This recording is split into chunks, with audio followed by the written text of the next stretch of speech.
নমস্কার বন্ধুরা, আপনাদের ছোট্ট রাঁধুনি আপনাদের জন্য আজকে একটি নতুন রেসিপি নিয়ে চলে এসেছেন। আজকের রেসিপি তেলকই। তেলকই বানানোর জন্য আমি কিছু মশলা বেটে নেব। ধনে, জিরে, মৌরি বেটে নেব। আমি এখানে আলাদা আলাদা করে বেটেছি, তোমরা চাইলে একসাথেও বেটে নিতে পারো। মাছ ভাজার জন্য কড়াতে তেল দিয়ে দিয়েছি, তেলটা গরম হয়ে গেছে। নুন হলুদ মাখিয়ে রাখা মাছগুলোকে ভেজে নেব।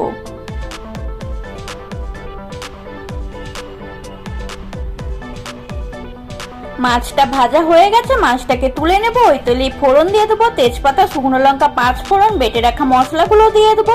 মশলাগুলোকে ভালোভাবে ভেজে নেব। নুন, হলুদ, লঙ্কা গুঁড়ো দিয়ে মশলাটাকে কষিয়ে নিয়েছি। এখন পরিমাণ মতো জল দিয়ে জলটা ফুটে এলে মাছটা দিয়ে দেবো। আর মাছটা কিছুক্ষণ ফুটে নিলেই কিন্তু রেডি আমাদের তেলকই।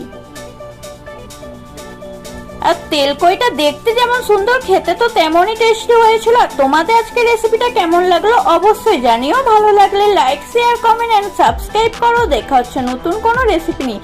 পুরো ভিডিওটা দেখার জন্য ধন্যবাদ।